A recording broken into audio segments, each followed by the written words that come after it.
Matapos ang biglaang pagdating ni Vice President Sara Duterte sa pagdinig ng Kongreso ng Committee on Good Government and Public Accountability, kung saan tila binasag ang script ng ilang mambabatas at sagip party list Representative Rodante Marcoleta harap-harapang nagsalita at tila pinangaralan ng kapwa nito mambabatas at binanatan ng katanungan ang COA, kung saan tila napaamin ito sa harap mismo ng ilang mambabatas na di umano'y pilit kumikwestiyon sa confidential fund ng Office of the Vice President. Bakit nga raw pinag-iinitan ang opisina ng Vice Presidente? Ito yung alam nila na galing sa opisina ng Pangulong si Bongbong Marcos ang nasabing 125 million confidential fund na inaprubahan rin naman ng Department of Budget and Management. Marami na mga ahensya ng gobyerno ang nabigyan ng confidential fund, pero bakit ang Office of the Vice President lang nakatuon ang lahat ng mga mambabatas? Ito ang naging tanong ng ilan sa ating mga kababayan matapos ang walang katapusang pagdinig ng Kongreso sa Office of the Vice President patungkol sa confidential fund at sa nangyaring pagdinig kung saan nabigyan ng pagkakataon na makapagtanong ang sagip party list Representative Congressman Rodante Marcoleta, kung saan tila binanatan ng katanungan ang ahensya ng COA dahil gusto lamang nitong mabigyan linaw ang isip ng taong bayan kung ano ang totoong nangyayari ngayon sa loob ng Kongreso, na kung saan tila hindi na nasusunod ang tamang pagpapatupad ng kanilang mga tungkulin bilang mga mambabata at tila naaabuso na rin ang kanilang sinumpang tungkulin. Mr. Chair, I would like to ask the representative of the 1987 Philippine Constitution, which states that the Commission on Audit shall have the power, authority, and duty to examine, audit, and settle all accounts pertaining to the revenue and receipts of and expenditures or uses of funds and property. You understand this provision, Madam? Yes, Mr. Chair. This provision is constitutional. Yes, Mr. Chair. And this is related to Section 25 of Presidential Decree 1445 or the State Audit Code of the Philippines, which is statement of objectives.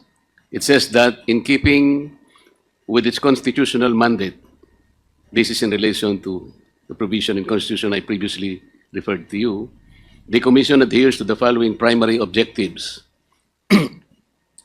I'm quoting paragraph 2, Mr. Chair, which states to develop and implement a comprehensive audit program that shall encompass an examination of financial transactions. Account also familiar with this provision. Yes, Mr. Chair.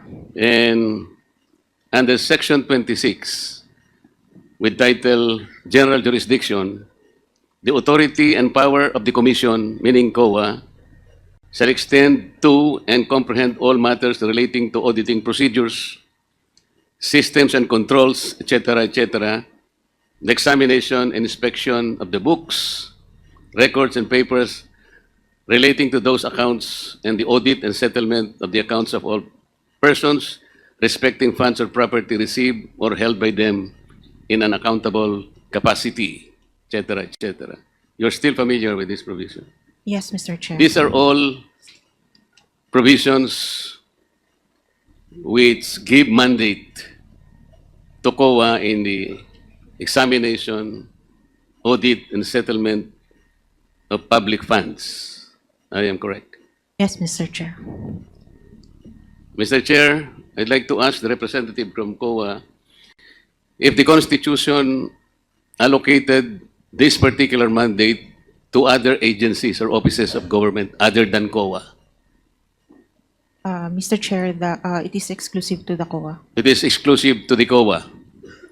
COA alone has the mandate and authority to perform all these functions. Audit, Mr. Chair. I just read before you. Is that correct? Yes, Mr. Chair. In issuing the audit observation memo to the Office of the Vice President, the examination in relation to this action, Madam. What audit actions, Mr. Chair? Para makumpleto po ninyo yung audit observation memo na inisyo po ninyo sa opisina ng Vice President, ano po yung nararapat gawin nila para sa ganun matugunan po yung action na ginawa ng COA? As to the AOM, Mr. Chair, kailangan po nila mag-submit ng compliance dun sa observations namin, Mr. Chair. Ilan-ilan pong mga requirements ang dapat gawin para po matugunan nila yung requirements na hinihingi po ng audit observation memo? Kung ano po yung nasa audit observation memorandum, Mr. Chair. Pwede po bang i-enlighten nyo kami kung ano-ano po yung mga yon para sa kapakanan po naming lahat at lahat po ng nakapakikinig nito ang ating pinag-uusapan? Mr. Chair, depende nga po kung ano yung content ng AOM. So if there are 2 observations, edi malamang po, 2 po yung i-comply. If there are 5 po ang i-comply. Kaya nga po, Mr. Chair, I am referring to the audit observation memo that you issued to the Office of the Vice President. What period po? Kasi Ito pong pinag-uusapan natin ngayon. yung pinag-uusapan po natin, meron po from 2022, meron din pong 3 from 2023. No, yun nga po. Hindi po ba pinagsama na po yun at yan po yung subject ng inquiry ng committee ito? At dahil nga po doon, Mr. Chair, ay in-advisean po yata kayo sa magitan ng isang sulat. Kung hindi po sulat pong yun, sa aking pagkakaintindi mula po sa interpellation kanina pa, ay mukha pong ina-advisean kayo ni Atty. Sanchez na i-ignore po ninyo yung subpoena ng committee ito sapagkat yung ignore po yung House probe sapagkat hindi pa po kumpleto o conclusive yung audit observation memo. Parang ganun po yung aking pagkakaintindi. Tama po ba? Yung request po nila, Mr. Chair, yes, Yes, po. ma'am. Yes po. Noon pong sabihin ni Atty. Sanchez na ang inyo pong audit observation memo ay hindi pa conclusive o hindi pa kumpleto sapagkat marami pa kayong hihingin sa kanila na isusumitin nila sa opisina ninyo, tama po yung kanyang isinulat. Hindi po ba? As to yung mga 2023 na AOMs po, kasi at that time, kailangan pa po nilang mag-comply. Yun nga po. Yung sa 2022 po, natapos na po yun, nag-comply na sila, nag-issue na ng NS, nag-comply na din sila. Tapos na po yun. Hindi pa rin po deficient, so nag-issue na po ng ND. So, sa mga tweet, nag-issue na po ng ND. Yun pong ND ay yung Notice of Disallowance. Yes, Mr. Chair. Yung Notice of Disallowance po, Madam, is also not conclusive because ito po ay appealable and Yes, contestable. Yes, Mr. Chair. Meaning to say, it is not a final judgment. Yes, Mr. Sa Chair. mga tweet, yung pong sulat nila sa inyo, ina-advisean po kayo na sana, hindi naman po siguro kawalan ng paggalang sa committee ito. Kung hindi, ang ibig nilang sabihin, sapagkat marami pa po naman kayong kakailanganin sa kanila na isasubmit, iniisip po siguro nila para hindi makomplicate ang pag-uusap, sana ay wag na muna ninyong bigyan. Kasi po humihingi ang House, ang ating pong komite, nung mga dokumento na kakailanganin po dito sa kanilang pagdinig. Tama po ba? Yes, Mr. Chair. Okay. Bakit hindi po ninyo binigyan ng due course yung sulat po ni Atty. Sanchez? Ano pong dahilan? Mr. Chair, nag-issue po ang House, ang committee po, ng subpoena duces tecum sa COA. And dun po sa rules ng COA, pwede naman po kaming maservan ng subpoena. And ayun po, nag-comply lang po kami based dun sa subpoena po. Mr. Chair, kung halimbawa yung subpoena ng committee ito ay tumutukoy sa mga bagay na hindi pa po ninyo iniimbestigahan, sa aking palagay tama lamang po yun. Ngunit dahil po yung bagay na hiningi po nila ay iniimbestigahan na ninyo,